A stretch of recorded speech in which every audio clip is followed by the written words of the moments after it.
Let's create this night vision look in Resolve using the color page. If you're looking for a quick night vision look, you can use the night vision effect from the effects panel. Just add an adjustment layer on top of your video, and from the effects panel search for night vision. Drop this to the adjustment layer, and you have a nice looking night vision look. Using the inspector panel, you can customize the look. Even though this works fine for most cases, it's not super customizable. For example, there is no real way to turn off the pixelation. So let's create our own night vision look. Move your time head to the clip and switch over to the color page. First thing we are going to do is to desaturate the clip. We can quickly add a node by pressing the Alt or Option S key.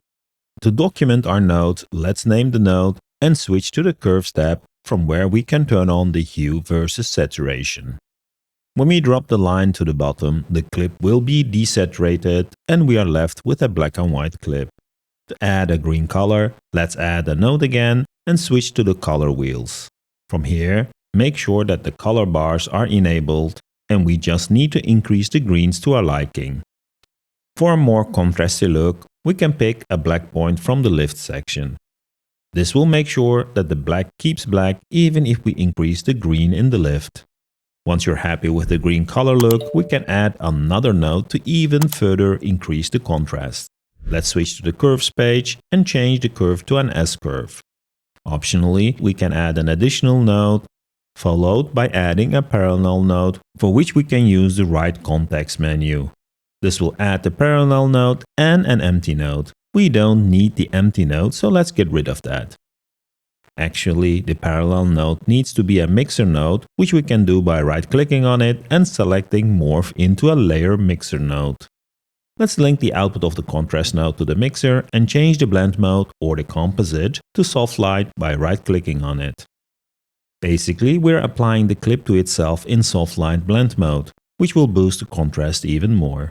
If the contrast is too much, we can lower the strength by using the Node key tab.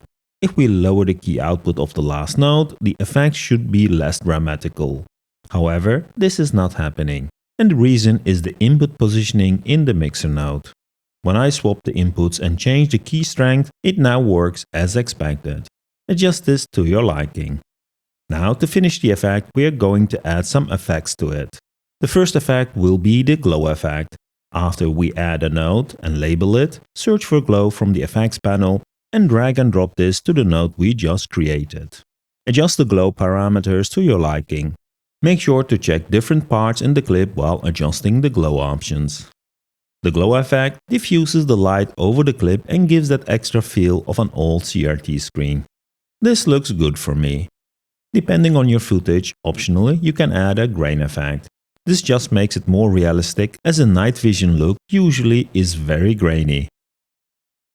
Increase the opacity to max and adjust the other options so you get a nice uniform grain all over the clip. The final filter we're going to add to the last node will be the analog damage filter. This is a pretty cool filter, allowing you to get a more analog look, which works quite well with this effect. Usually I just add a little bit of vignette to it. Then, using the color dials, I can fine-tune the brightness and the green tint.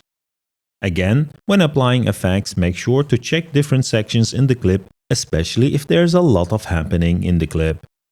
Optionally, we can add 2 more effects using the analog damage filter. The scan lines is pretty cool, so I'll add that and adjust it so it's very subtle.